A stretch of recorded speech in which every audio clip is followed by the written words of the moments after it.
આજથી થોડાક દિવસ પહેલાં ઠાકોર સમાજના કલાકાર વિક્રમ ઠાકોરે વિધાનસભાની જે મુલાકાતમાં કેટલાક કલાકારોને બોલાવવામાં ન આવતા પોતાની હૈયાભરાટ ઠાલવી હતી. ત્યારબાદ આમ આદમી પાર્ટીના પ્રદેશ પ્રમુખ ઈશુદાન ગઢવીએ વિક્રમ ઠાકોરની મુલાકાત પણ લીધી હતી. એટલું જ નહીં, દિલ્હીના આમ આદમી પાર્ટીના રાષ્ટ્રીય અધ્યક્ષ અરવિંદ કેજરીવાલે પણ વિક્રમ ઠાકોરને ફોન કરીને વાતચીત કરી હતી. તે તમામ મામલે આમ આદમી પાર્ટીના પ્રદેશ પ્રમુખ ઈશુદાન ગઢવી સાથે અમે વાતચીત કરી છે. શું વિક્રમ ઠાકોરને આમ આદમી પાર્ટીમાંથી ઓફર આપી છે કે કેમ? શું આગામી સમયમાં વિક્રમ ઠાકોર આમ આદમી પાર્ટીમાં જોડાવાના છે? શું આ ચર્ચા એક રાજકીય ચર્ચા થઈ હતી કે સામાજિક લેવલે ચર્ચા થઈ હતી? તે તમામ બાબતે ઈશુદાન ગઢવી આ મામલે શું કહી રહ્યા છે તે સાંભળી લો. મારો હવે છેલ્લો પ્રશ્ન છે, થોડો વિષય અલગ છે. વિષય એવો છે, વિક્રમ ઠાકોર સાથે તમે અરવિંદ કેજરીવાલની વાતચીત કરાઈ, એમણે ફોન પર મારી સાથે પણ વાતચીત કરી. વિક્રમ ઠાકોરે તમે પોતે મળવા ગયા હતા. આમ આદમી પાર્ટીમાં કંઈ આમંત્રણ આપ્યું છે કે કેમ? કેમ કે એમણે અત્યારે રાજકારણમાં જોડાવાનો ઇનકાર કર્યો છે, ત્યારે તમારી મુલાકાત એ ઘણું બધું રાજકીય. તમે જુઓ કે ઠાકોર સમાજ છે એક કોઈ મજબૂત લીડરને અત્યારે શોધી રહ્યો છે, ઠાકોર કોળી સમાજ, અને એમનો અવાજ જે બની શકતા હતા એને ખૂબ એમણે મદદ કરી. આના પહેલાં પણ જે નેતાઓ હતા, પણ પછી એ નેતાઓ જ્યારે ભાજપની ચાપલુસીમાં પડી ગયા એટલે ઠાકોર સમાજ ફરીથી લીડરોની શોધમાં છે.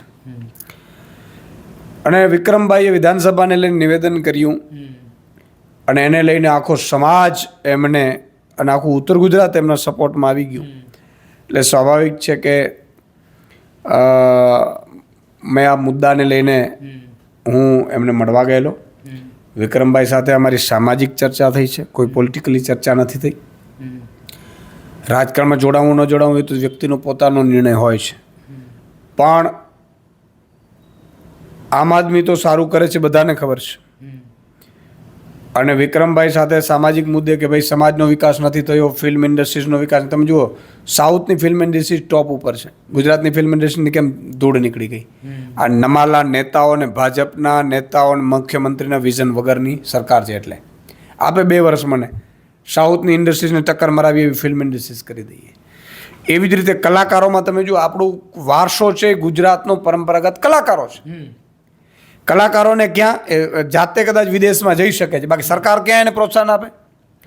આજે હું ગઢવી તરીકે કલાકાર છું, મને ખબર છે. એટલે અમારા સમાજે છે, બીજા બધા સમાજોમાં અત્યારે કલાકારો છે, એનું ઉત્થાન થવું જોઈએ, ગિનિસ બુક ઓફ વર્લ્ડમાં નામ આવવું જોઈએ.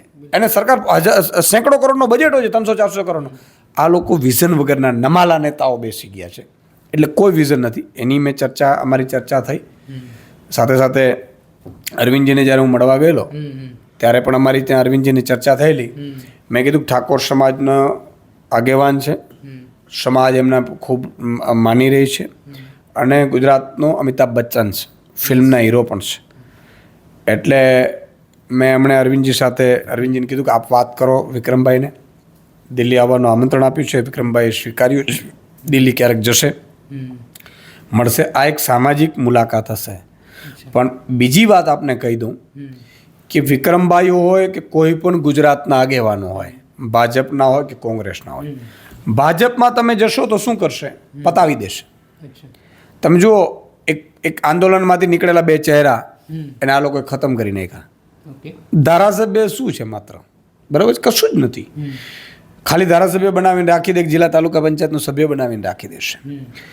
બીજી પાર્ટી કોંગ્રેસ છે, એ ગુજરાતમાં ડાઉન જઈ રહી છે.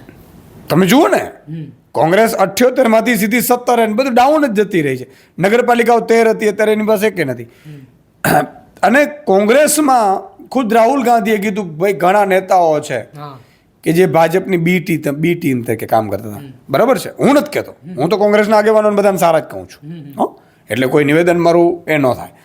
રાહુલ ગાંધીએ કીધું. હવે રાહુલ ગાંધી કહે છે કે એમની ટીમમાં આવા માણસો છે, અને એમના ટીમમાં જે કોંગ્રેસમાં જોડાણા હતા એને ફરીથી ભાજપમાં જવું પડ્યું. બરાબર છે. તો મારી તમામ આગેવાનોને વિનંતી છે કે ઈશુદાન ગઢવી આમ આદમી પસંદ કરી હતી, જ્યારે આમ આદમી હજી ઉભરતી હતી, તો ત્યારે આમ આદમી પાર્ટી ગુજરાતમાં કોઈ એમ નથી કીધું ત્રીજો પક્ષ ચાલશે કે નહીં, એટલી મજબૂત બની ગઈ છે. તો આમ આદમી ઉભરતી પાર્ટી છે.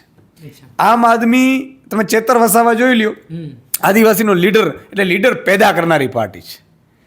આજે આમ આદમી પાર્ટીમાં હું લીડર છું, ગોપાલભાઈ છે, રાજુ કરપડા છે, ચેતર વસાવા છે, પ્રવીણ રામ છે, ઢગલાબંધ લીડરો અમે તૈયાર કર્યા છે, ડેવલપ કર્યા છે અને એને ફૂલ ફ્રીડમથી કામ કરવા દઈએ છીએ. તો સૌથી મોટું તક અહીંયા છે, જીતવાના ચાન્સ અહીંયા છે અને કામ ફૂલ ફ્રીડમ સરકારમાં આમ આદમી કરી શકશે. સમાજનું હશે, ઇન્ડસ્ટ્રીઝનું હશે, ઉદ્યોગોનું હશે, ગરીબો વંચિતો શોષીનો હશે. એટલા માટે હું કહું છું, કોઈ પણ પગલું કોઈ પણ નેતાએ ગુજરાતમાં કાંઈ નવાજૂની કરવી હોય, સમાજના આગેવાનો જોડાવવું હોય તો એકમાત્ર એવી પાર્ટી છે કે તમને પ્લેટફોર્મે આપશે અને તમને મોટા કરશે અને તમારું ધાર્યું થશે, તો એ આમ આદમી પાર્ટી છે. ચોક્કસથી મારી સાથે આમ આદમી પાર્ટીના પ્રદેશ પ્રમુખ ઈશુદાન ગઢવી હતા. તેમણે ડીસામાં જે ફેક્ટરીમાં બ્લાસ્ટ થયો છે તે ઘટનાથી લઈને વિસાવદરમાં જે ચૂંટણી યોજાવાની છે તેમાં આમ આદમી પાર્ટીની કેવી તૈયારીઓ છે, રણનીતિઓ છે, તેને સાથે જ વિક્રમ ઠાકોર સાથે તેમની જે મુલાકાત હતી એ તમામ બાબતો પર તેમણે વાતચીત કરી છે અને જણાવ્યું છે. ત્યારે હવે આગામી સમયમાં જોવું રહ્યું, રાજકીય સોગઠા ગોઠવાઈ રહ્યા છે, રાજકારણ પણ ગરમાઈ રહ્યું છે, ત્યારે કોણ બાજી મારે છે વિસાવદર બેઠક.